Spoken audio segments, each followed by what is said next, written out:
I really hope that the people in our company really have a desire and a passion to say that they can also make this world a better place if we could be a lot more efficient than throwing away 30% of the things that we grow. Hi, everyone. Welcome to the Sustainable Supply Chain Podcast. My name is Tom Raftery, and with me on the show today, I've got my special guest, Gary. Gary, welcome to the podcast. Would you like to introduce yourself? First of all, Tom, thank you very much. It's such a pleasure to be on your podcast. And hi, everyone. My name is Gary Loh, and I'm from Singapore. I'm from a company called DiMuto. It's a company that basically is trying to redefine the agri trade. And in by the name of the company itself, DiMuto actually has a meaning in Latin. Means transformation, and the DI in front of it is actually digital transformation.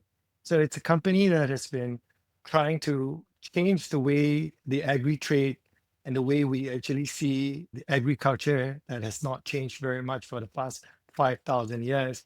We're just using technology to assist us to actually do the job a lot easier. And what's your journey into the agriculture space, Gary? Because it's not what you'd call traditional, right? Absolutely not. Thanks, Tom. Because the journey started off from my career was actually I've been in the finance trade for 15 years. I was a banker, I was in private equity, I was investment banking, and managed to set up my own investment firm where one of the investments was actually into an agriculture company. It's a Singapore listed company. And I was one of those lead investors, which was supposed to be a simple deal, right? You were supposed to put in some money, go into the company, and turn the company around. But lo and behold, it was not an easy company. And it was a company that was basically growing Fuji apples in China. And it was a operation that manages 1,400 hectares of plantation, managing 44,000 uh, metric ton of cold rooms, and of course, selling to 22,000 point of sales, right? So it was a massive operation. And that was one where everything that we thought was simple wasn't simple.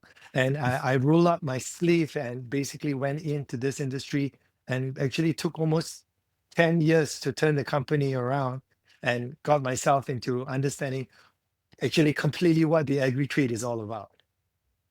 And what has surprised you most in your journey from investment banking to now agriculture? Well, great question again, right? So it's one of those where you go in thinking that the world has basically changed and a lot of technology, a lot of improvements in the day of the horses into the motor cars. Well, we think everything else would have changed. But when you look at the agricultural trade, I think not much has changed. I think it's probably the second oldest profession, if I may say so. So that's kind of like what we see. The biggest difference is agriculture has been almost the same for the past 5,000 years. I think the pen and paper, the ability to do things in the way that has not changed in our forefathers has actually been the biggest surprise for me. And what do you think? I mean, you say you want to fix the global agri-food industry. What's broken in it, in the agri-food supply chain today, and what should we be doing differently? Yeah, I think all of us understands that there's something that needs to be done. But I think where the biggest challenges is that most of us operate in silos. And what I mean by that is that if you're a farming community, you're just doing what you need to do on farming, the soil, the quality, the yield. And if you're in the packing house, you're just making sure that you get the best produce coming out and put it in a box and you ship it. And then if you're a shipper, well, basically you're responsible to make sure that it gets from one location to the next location. And if you're a receiver, you just want to receive the best fruits so that you can actually on sell it to the market that you want. And for the supermarkets, they want to have the availability all year round with the quality that they want, with the best prices that they want. And for the consumer, they just want to make sure that it's good. Now, Mm. when you look at it from that perspective, the silos can't really talk to one another because we all have our own little systems.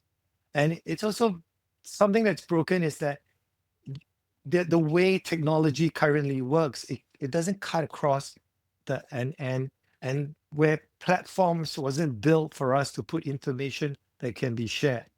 And the second part of it is the information that's in the silo, we like to keep it to ourselves, and it's precious to us. So when we hear this theme about wanting to share information and be good to everyone and good to the world and be able to see this, I think that's a fallacy, right? It's difficult to get everybody to do something where the incentive or the economic incentive is not aligned. So Yeah. to me, I think if you want to change something, is you have to address the economic incentive first, so that people can understand why is it that by sharing data or having data presented is going to basically be helpful to them. And I think that will start getting the industry changing. Okay. So how do you go about doing that?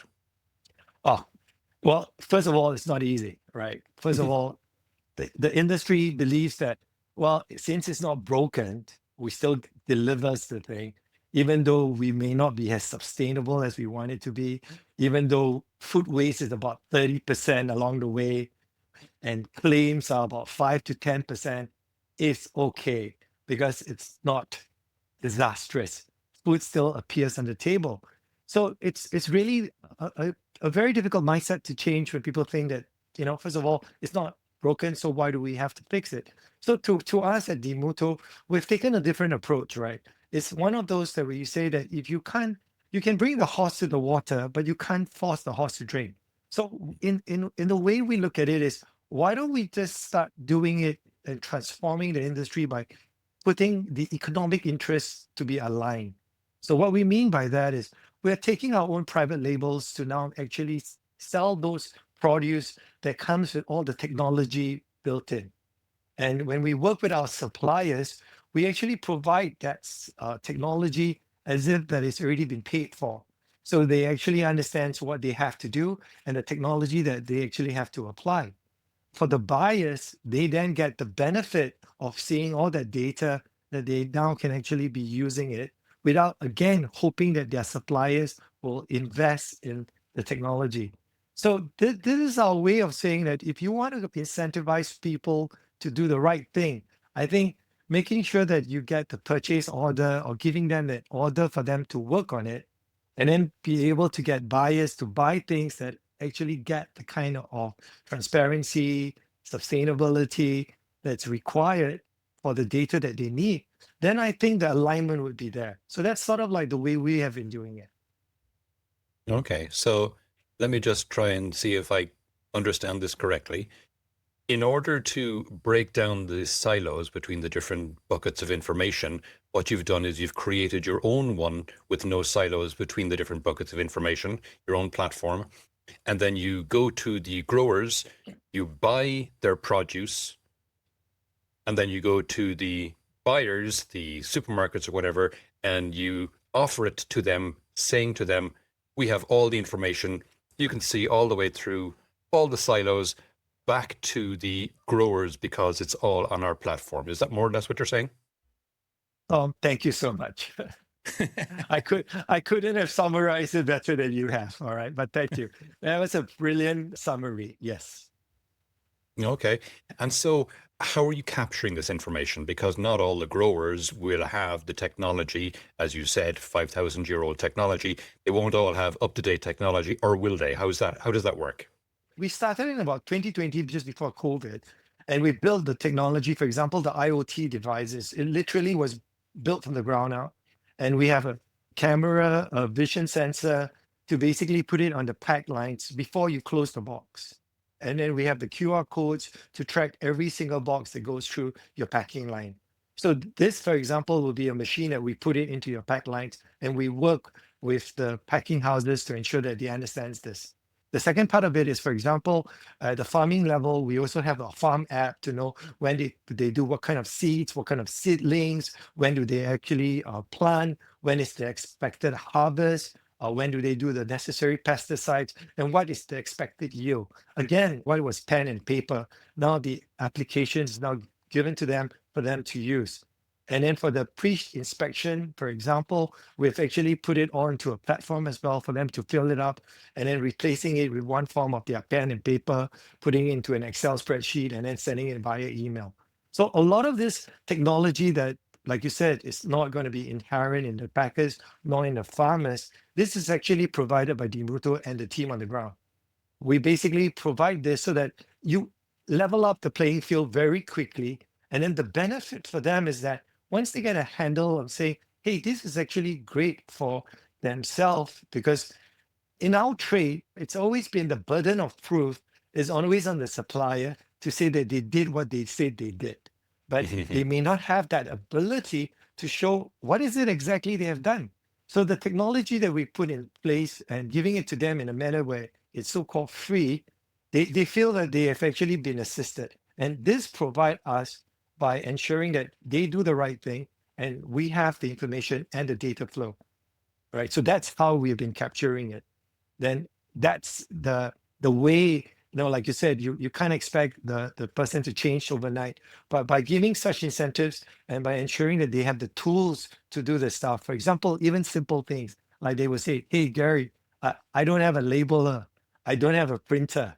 This is where we come in and we say, we'll buy you the printer, right? This is how you print, and then this is how you fix it in, and this is how you actually get the information, and we train. And fundamentally, it doesn't take a rocket scientist to fill up the information. So this is a way to ensure that they get to use it and actually feel comfortable with it as well. Is it a case that it's a requirement on the growers to use all your technology so that you can capture all that information so that you then purchase from them? Correct. So, but I would have probably put it the other way and say that this is the purchase order. I'm going to give you 10 containers order for this period. It's going to be valued this, but the requirements would be this, this, and that. Would you be okay to use this? Maybe they will say, all right, Gary, I won't label every single box, but I'll label maybe say 10% of the boxes. And then once that trade starts going on and there are issues on the ground on the receiving side and they see it and they go, hey, maybe I should put more than 10%. Maybe I should do 50%, right? Because now when they pick each boxes and eventually they say, Gary, I think you're right. Let's do 100%. So like I said, you can't force the horse to drink the water, but I think the benefit of drinking the water will be obvious to them when they start seeing the application of the technology for their benefits. Okay. And how then do the end buyers, consumers or supermarkets, whichever, how can they be assured that the data that they're seeing is verifiable? Yeah. Well, so this is another part that we have actually used, and we use the blockchain. And the blockchain has also been misconstrued that it's everything about cryptocurrency and everything else that what blockchain has been at. But for us, in the layman's way of looking at the blockchain, fundamentally, I always call it the Excel spreadsheet that's a little bit more fancy. So I call it a fancy Excel spreadsheet. And it's one where we use the blockchain to put data into an Excel spreadsheet where you cannot change. And it's something that once you put it, it's immutable. And at the end of the day, it allows all of us to be able to see the same Excel spreadsheet and not your Excel spreadsheet versus my Excel spreadsheet. So this is also something that we've been allowing to ensure that it's not going to what I would call error-proof the trade, that there will never be any error in the trade. But what it does, it proves the error of the trade, where if there was a mistake done, you will probably be able to see the mistakes and you can't change that mistakes. And if you do make a mistake, you just have to make an amendment to it.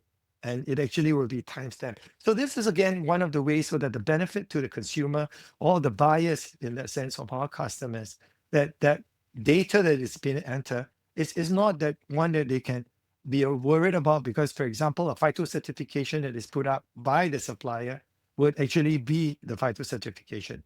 And if they actually do anything fraudulent or something that is not that proper, they can't use this, oh, I'm sorry, I sent the wrong one, because what they sent will be recorded, timestamped, and actually captured on the blockchain. So that's kind of like the way we have actually been actually to show the benefit to our buyers as well. And what markets are you operating in? I know it says you're in Singapore, but you're going beyond just Southeast Asia, right? Oh, yes. I think with basically our current biggest market right now is actually the US. The US has been a very big market because our sourcing market is also the Latin America. So our main operations that we have besides Southeast Asia, and I'll come back to Southeast Asia a little bit, but let me just explore and expand what we do in the countries in Latin America. So for example, we are very much in Mexico. So things like cucumbers, green peppers, tomatoes, the avocados, um, the berries, right? Those are the items that we do a lot from Mexico. So in Colombia, in Peru, in Ecuador, in Chile, in Argentina. So again, these are mainly markets that not only serve the US, but what we have also been able to do is using the same that we have in Latin America, we're now also catering into the Southeast Asian market. So that will mainly be for Singapore, Malaysia, Indonesia, Thailand, the Philippines, Vietnam, but including North Asia, that will be from Japan, Korea, and China. Mm. So what we have also done, not only do we sell products that's coming in into Southeast Asia and Asia, we also source tropical fruits that, for example, durians, the mangoes, the lychee, the longan, and then we do cross borders as well. And this includes the Korean strawberries or the Japanese apples and pears. So it's quite a dynamic, but I guess as you know, Tom, uh, cross-border trades is actually happening every day, and the availability requirements has always been I want it all year round.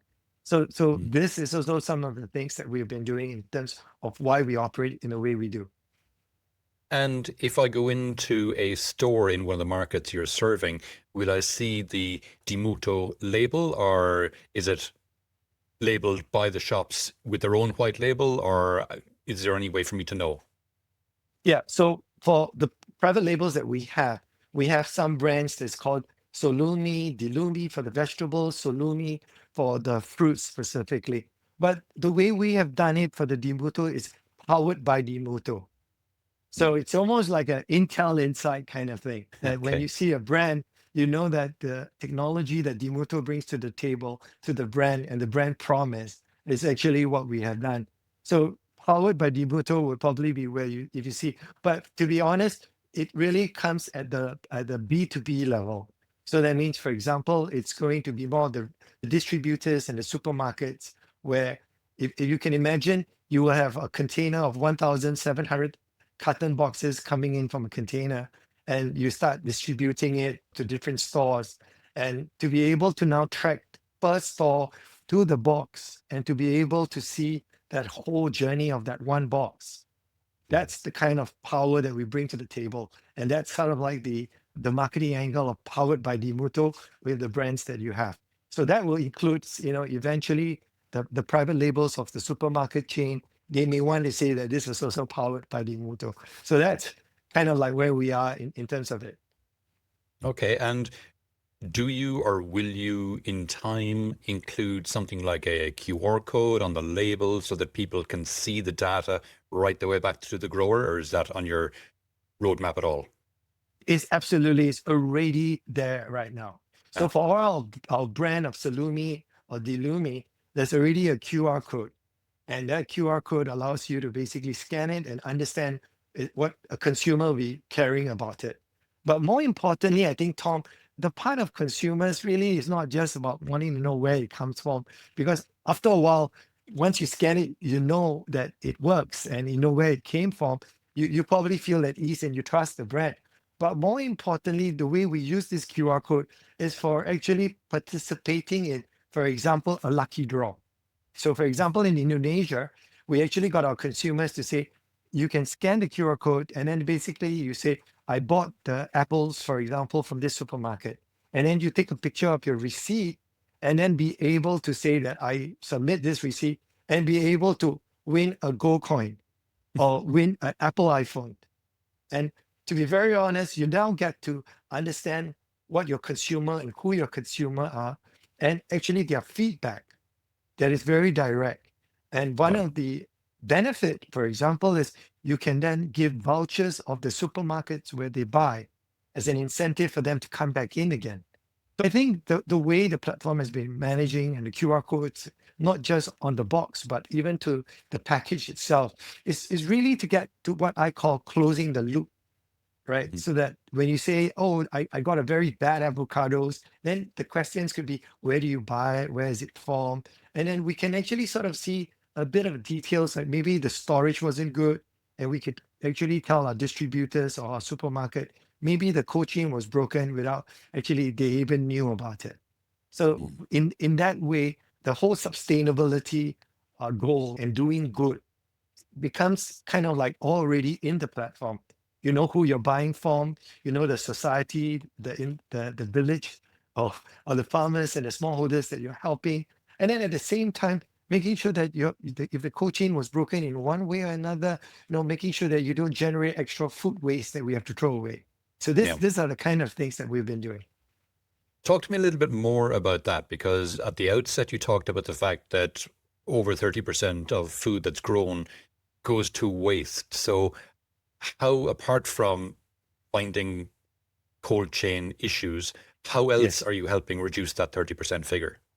All right, so I'm gonna, well, maybe for the audience, right? I'm gonna basically sound like I'm gonna be showing off, but I always think that this is like the best example that I could give in explaining the kind of data that people in our space, when we are trying to save the world, most of the Mm. time we don't really have the data in our fingertips. So let me just read out an example of one single trade where we were able to trade. Just basically, it's already there in our platform. Let me give you an example. We moved oranges to Ho Chi Minh City in Vietnam. In that one example of that one trade, that journey was 7,183 nautical miles, and it was generating 1,826 kilograms CO2 equivalent of carbon footprint. It's coming from a 40-footer container weighing 21,850 kilogram, where there was an issue with the container generating 17.7% of a claim, resulting in a financial loss of $7,386, generating additional carbon footprint of 323 kilogram of CO2 equivalent, food waste equivalent of 3,867 kg worth of food waste. So this is now captured in the platform. This is now being able to pull it out so that the food waste, if we have no claims and you do not have to do anything with it, so it will be just a normal journey, and the carbon footprint would be the journey of the travel. But Mhm. when you do have an issue with the quality, you will generate issues on claims. And when you generate issues of claims, a couple of things will result. One, of course, will be the financial loss to both sides of the party. When I say both sides, because at the end of the day, it's not just the claim against the supplier, because we have an example where 8 containers of grapes that was sent from Greece was rejected by a major supermarket in Singapore. And when you have 8 containers rejection, that means you have almost $500,000 worth of lost sales because there are Wow. no grapes on the floor, right? So that's one example. Then when you talk about the amount of waste that you have to then go into the disposal, the amount just to pick the goods, the amount just to send trucks to go and pick it up and send it to the dump, right? That's extra carbon food waste. And you can see that 30% that's lost in terms of weight and the carbon footprint equivalent. That's where we really want to make sure that the data is there. The way we are doing it would also be able to prevent, if you don't do this jack in the box idea of only realizing what you know at the end of the day when you receive it, but being able to see and manage the quality before you even ship it out. I think this would definitely be a much more sustainable approach in terms of encouraging less food waste and a more sustainable model. Shifting gears for a sec, you said you're supplying into as well the North American market quite considerably. We have a new administration there. They're imposing tariffs. How is that going to impact your business, or is it? Oh yeah. I mean, to be very honest, since 2020, we have been impacted by COVID. And then from COVID onwards, we have been impacted by climate change. Then after that, we have impacts from the wars and different canals, from one canal closing and the next canal closing, you know. And then now, of course, with the new administration, with the new rules, it's affecting. But this is really where the opportunity comes in, because one of the things, for example, is even when you basically have a 25% increase in tariffs, there are only certain places in the world that grows enough tomatoes to feed the North American market, and that happens to be in Mexico. So you're not going to overnight be able to change that infrastructure that was built for 30 years overnight. Then the second thing also happens when you do want to find an alternative, for example, not a Mexican avocado, but you want to get a Peruvian avocado or a Colombian avocado. Then where do you find a right supplier that is able to be onboarded quickly and reliability, right? So this now allows us to also be able to give you that ability to source from a verifiable supplier a lot faster and sooner than before. So I guess that agility that is required in this kind of like uncertain environment is really what DiMuto is really gearing ourselves up, because it's not just about the tariffs or what the Chinese can do. For example, the Chinese suddenly says that we are now going to check the MIL level of pesticides level from Vietnam, and suddenly the levels that they are requiring, it's a lot stringent compared to what used to be the levels that they were actually allowing the pesticides to be at, right? So suddenly you're going to have this kind of issues where you're going to have Vietnamese durians that is actually not going to go into a market, the traditional they have. Or, for example, we have demands of blueberries that is basically could be a huge order, but suddenly our Peruvian growers have a weather issue, and now we have to switch to find a Moroccan supplier to fulfill that order. So that administration, the changes that you talk, it's basically on the ground that we need to be a lot nimble, because as you can imagine, the day when we were selling our cucumbers, tomatoes, and green peppers, they say we're going to put in a 25% tariff. And then we sort of like waited for a couple of hours. And then suddenly a few hours later, no, the tariff is going to be postponed for a month. Yeah. The impact and the condition of our produce actually is going to deteriorate every hour that we keep them or basically store them, and it doesn't move along the way. So this is kind of like ensuring that we know what is the condition when we pack it, and we know that when you stop or when you do make a decision to hold back, the deterioration is not going to affect the transit time or the shelf lifetime. This is just another thing of like the many uncertainty in our industry is very different from pre-COVID, where we do have the ability to take a little bit of a chill walk going down the streets. I think now the ability to really know what's going on with a JIT mindset that really is very much like what is in the semiconductor industry is not very applicable to our industry, except that we don't produce them in wafer fabs and they are not perishable. Speaking of tariffs and regulations, for example, there's this regulation FSMA 204. For people who are unfamiliar, you might explain what that is. And then is that, do you think, the stick that finally gets industry moving on traceability, or is it just another compliance box to tick? Great question, Tom. All right, because first of all, for those who do not know what FSMA 204 is, it's actually the Food Safety Management Act, where the US has basically come out a very stringent yet logical way of ensuring that food safety is actually being managed. And they say that they were going to implement it by 2026. But I think since yesterday, they have actually extended it and say now it's coming in only in 2028. So again, this unfortunate stick and the carrot is not going to be implemented quickly. And that's because the regulators understand that for this industry to really move, the stick is not really going to be good enough, because unfortunately, they still need to eat. So they rather eat the carrot rather than wait for you to receive the benefit of a carrot. So I think that's kind of like the situation.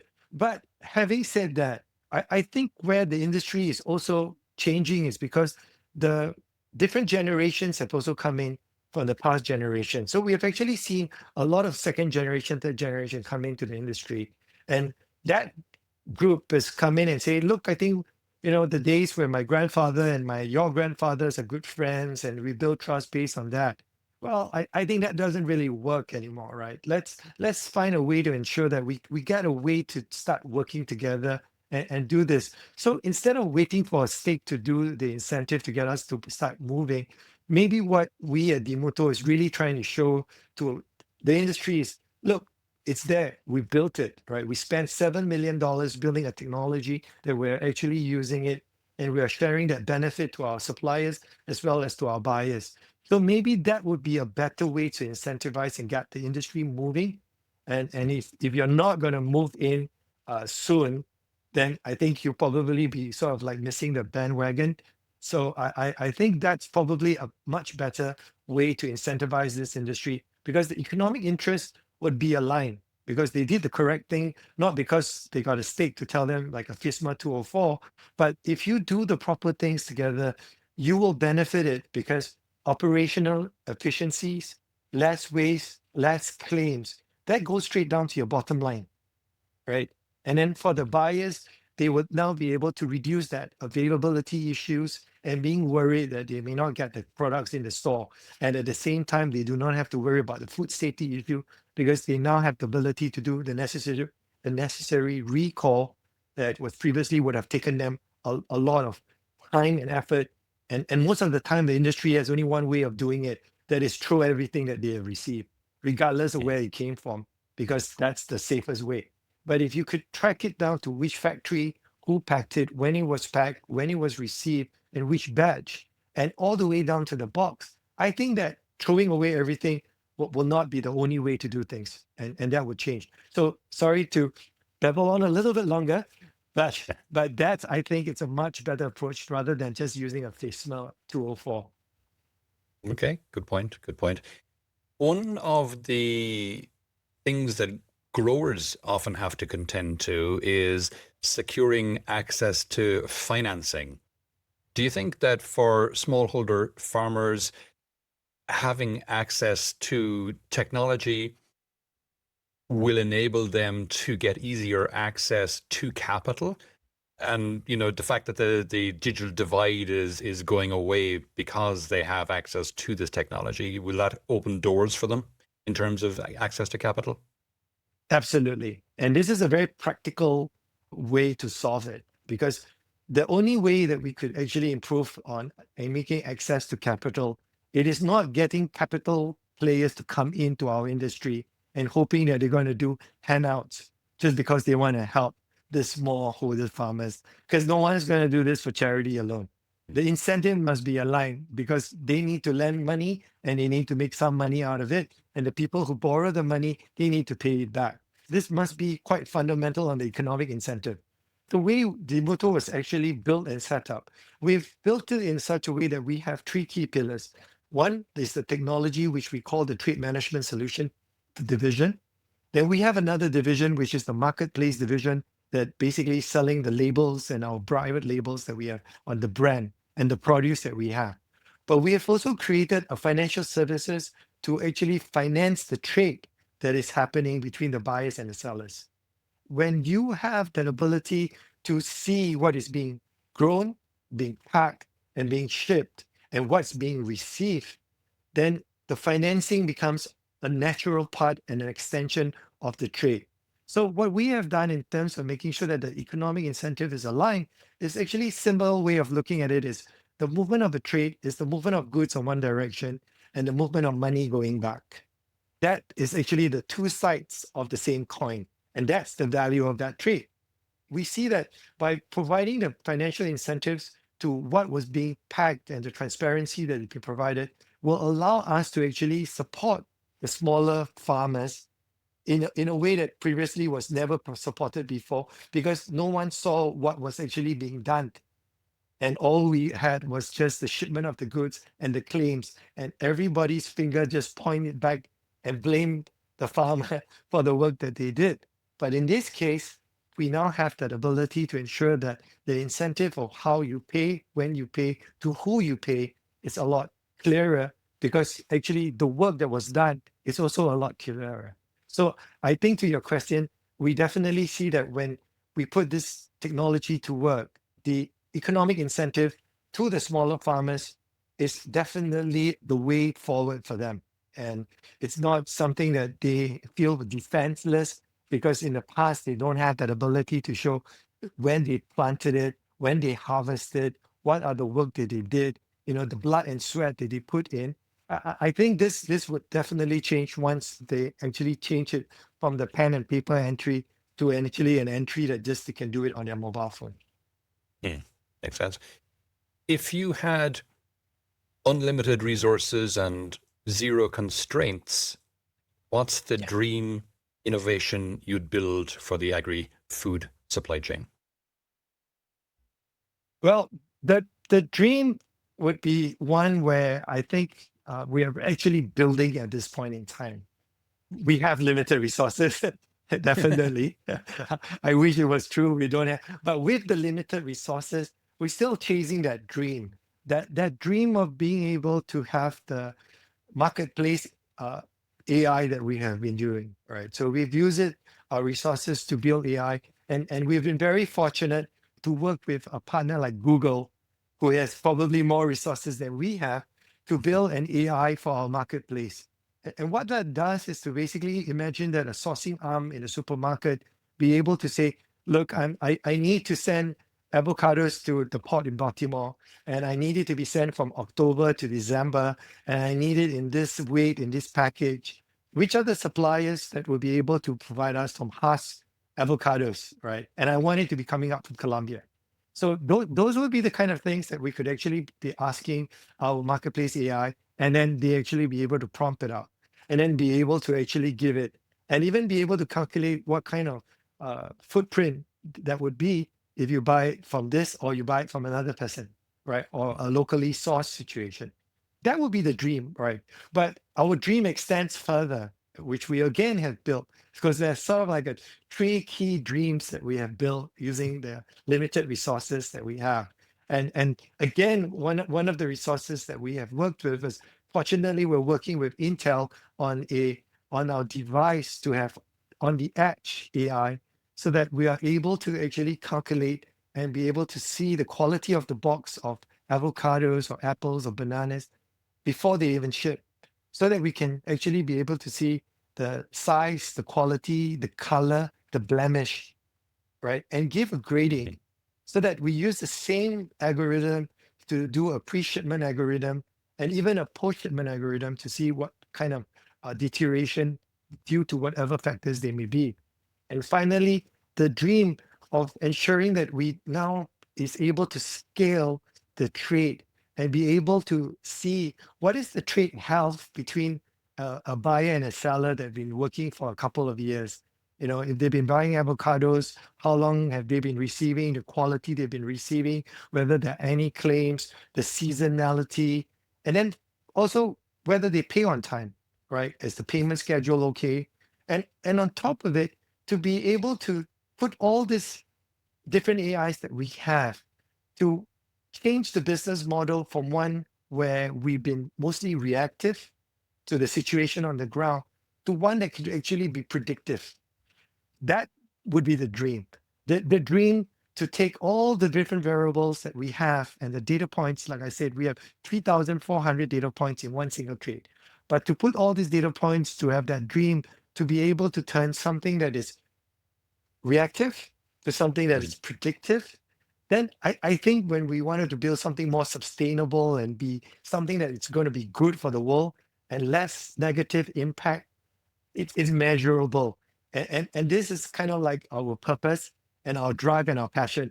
I mean, I didn't build this company just so that we can do the things we do. But at the end of the day, I really hope that the people in our company really have a desire and a passion to say that they can also make this world a better place if we could be a lot more efficient than throwing away 30% of the things that we grow. Great, great, great. A left field question, Gary. Sure. If you could have any person or character, alive or dead, real or fictional, as a champion for sustainable agriculture, who would it be and why? Wow. Who would that be that I think would be great? Hey, I think one key champion that I know is quite passionate about it is DiCaprio, right? I think he's been talking a lot about climate change or even Al Gore. Maybe I'll change. I'll change it to Al Gore. I haven't heard about him that much about it. But someone like Leonardo and Al Gore, someone who's basically in the public eye, understands that this world is, or even the likes of someone like Bill Gates, right? He's Mm. also really trying to do a lot of good. So maybe I'll sum it up. Okay, sorry, I was a bit greedy. I mentioned three individuals rather than one personality, but each of them are catering to different groups, like Leonardo to the younger, the movie going.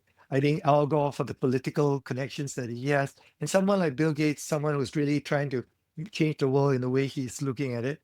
I think this would be the people I wish would be on the same boat as me and look at the little things that we have been doing and been able to engage to actually tell the world that, yeah, uh, the change and the future is already here, right? But maybe don't be afraid of the future. Don't be afraid that this is going to be so disruptive that it's going to take you out of business. If anything else, I think it's going to help you grow this business further. Okay, super, super. We're coming towards the end of the podcast now, Gary. Is there any question I haven't asked that you wish I had, or any aspect of this we haven't touched on that you think it's important for people to be aware of? I think you touch on so many great questions and a lot of touching points. If I would probably be uh, touching on is how most people take their food for granted.